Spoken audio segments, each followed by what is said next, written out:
and the bullet remains lodged in her right occipital lobe. We brought her into the operating room and performed what's called a decompressive craniectomy, which is basically removing the left half of her skull to give her brain room to swell. Unfortunately, the bullet path injured some critical vessels, what's called the Sylvian fissure, which carries branches of what's called the middle cerebral artery, which is a very important blood vessel. We did our best to spare as much of that blood vessel as possible and then stop the bleeding. And then we inserted a pressure monitor and got her off to our wonderful pediatric intensive care unit. She's been there now for 10 days. We've had some issues with swelling and increased pressure in her head, which fortunately have been managed fairly well. And we've done some other studies, including an angiogram that looks at the blood vessels of the brain. And overall, things look as good as can be expected. We've kept her very heavily sedated in a medical-induced coma to some degree to help keep the pressures in her brain down. Those pressures have remained in a relatively good range that we've now started to allow her to wake up a little bit more. And as I mentioned, there are a few rays of hope. She's very purposeful on her left side of her body.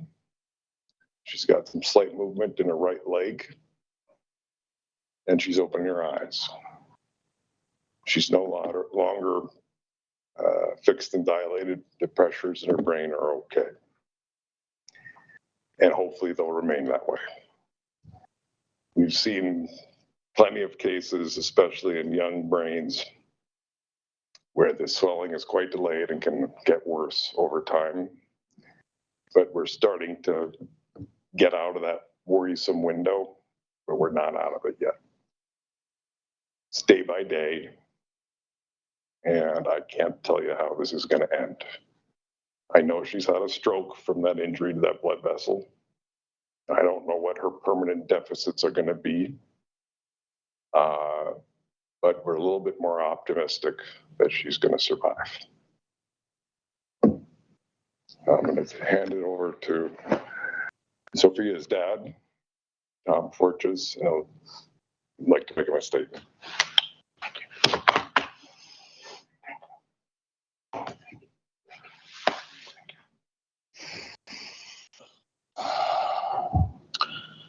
Just over 1 week ago, the world witnessed a heinous act committed by a coward to carry out such an atrocity against innocent children.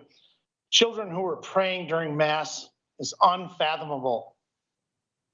In this horrific act of violence, my daughter, my precious angel, my kuklamu Sophia, suffered a gunshot wound to the head. Sophia is kind. She is brilliant. She is full of life. She is an innocent child who was attacked while in prayer. Words cannot begin to describe the terror and heartbreak that come with learning such devastating details. These past 10 days have been the longest and hardest of our lives. I stand before you today on behalf of my family to thank every person who helped get Sophia from the pew where she lay wounded into all the way to Dr. Galisich's operating room. The speed and coordination it took to make that happen is nothing short of extraordinary. Thank you to Julie. Thank you to Sean. Thank you to Principal DeBoer. Thank you to Matt and Molly. Thank you to Jason and Ryan. And thank you to the countless officers and first responders who arrived on the scene.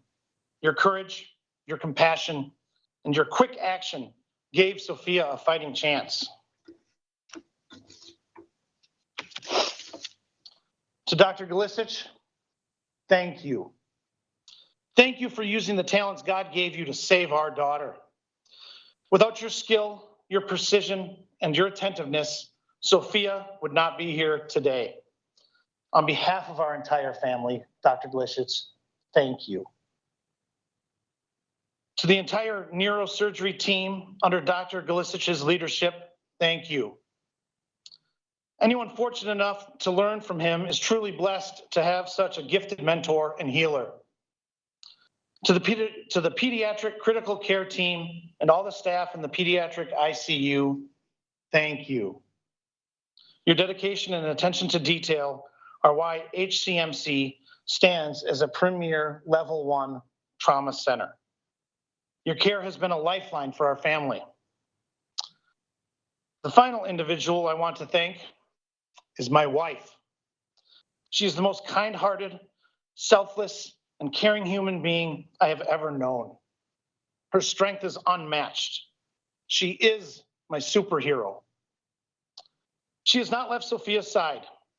She's monitoring every medication, every drip, every vital sign, and every detail involved in caring for the most critical patients, our daughter. She's truly the best mother I know.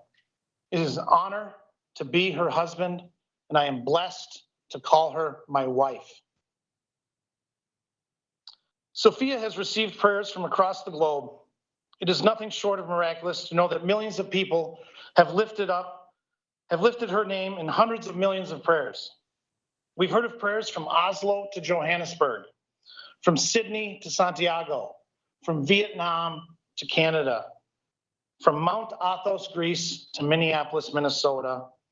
Thank you, thank you, thank you for each and every one of those prayers. Thank you to the clergy from the Orthodox Church and the Catholic Church who have led prayers around the world. Your spiritual support has carried us through the darkest days. The Forchas family extends its deepest sympathies and condolences to the Merkel and Moisky families.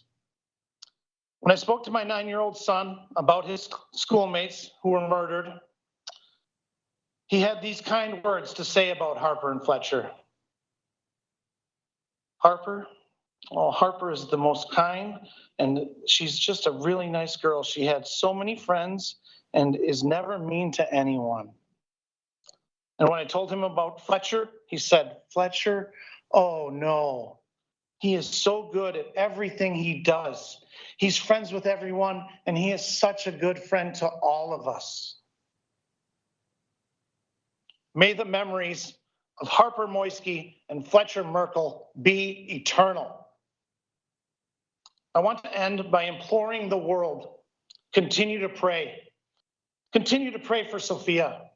Pray for peace. Pray with vigor. We need you to keep the fervor with which you are praying. And when you pray, move your feet. Moving your feet means one step at a time. It means volunteering your time. It means donating blood. It means listening to someone who's hurting. It means asking yourself, what would Jesus want me to do? And if you don't know Jesus, learn to follow him. His path will lead you back to prayer. Thank you to everyone who has helped us through this nightmare. Your courage, your compassion, and your love have carried us. Sophia is strong. Sophia is fighting. And Sophia is going to win this fight for all of humanity.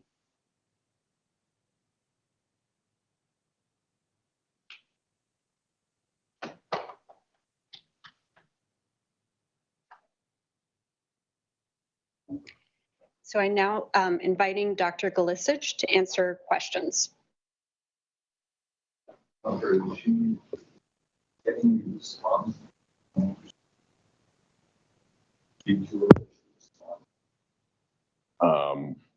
She's purposeful, so there's some level of awareness, but no, not following commands yet. But she appears to be aware of some of her surroundings. At what point will you be able to tell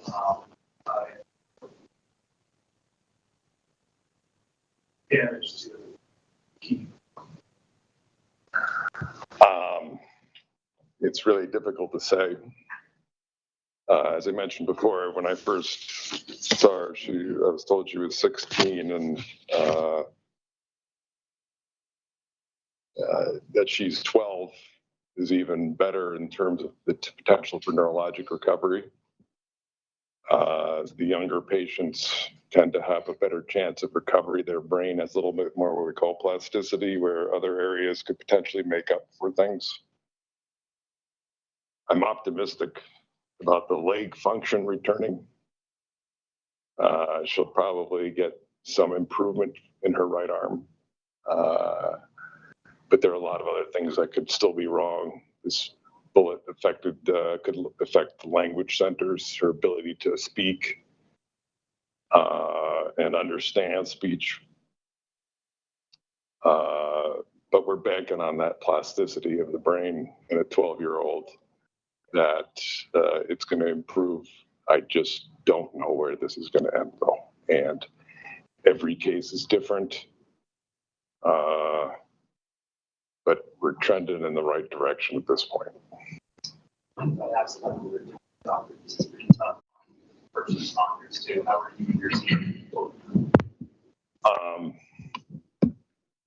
You're right, it is. But this is about Sophia today, and we want to keep the focus on her. But yeah, you're absolutely right. It's very difficult for everybody involved. You had mentioned the bullet. Is this something that stay there?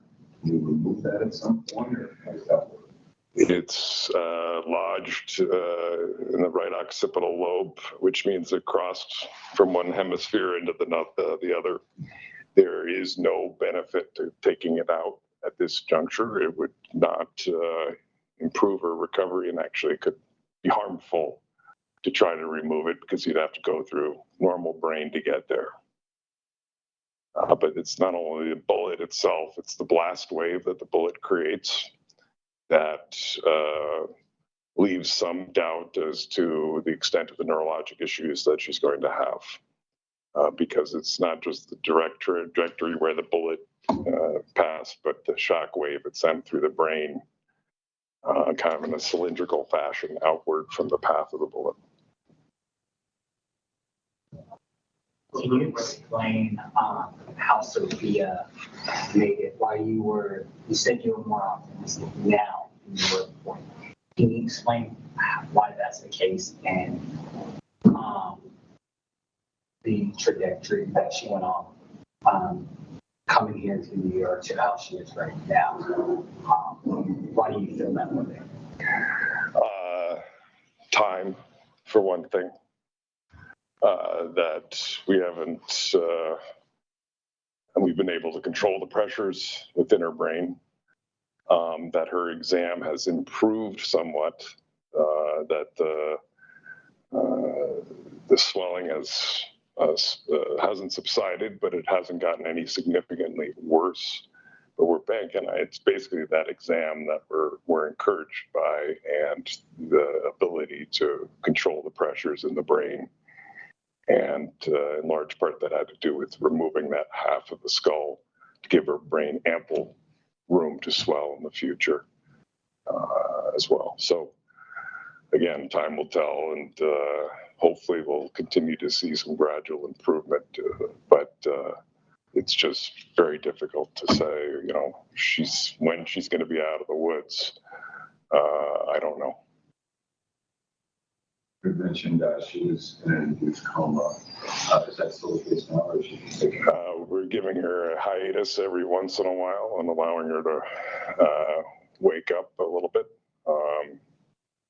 And as we are sure that her pressures will stay down, that those periods of time will extend longer and longer. But we take it slow. There's nothing to be gained by rushing it at this point, and although it's painful and quite difficult for everybody involved, because we all want to know. The best thing for Sophia at this point is to keep her heavily sedated as needed. for her right side to start responding? Is that a time and flow? It's going to be time and a lot of rehab. And hopefully we get to that point.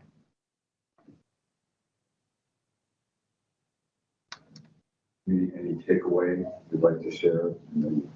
Well, it's a lot today.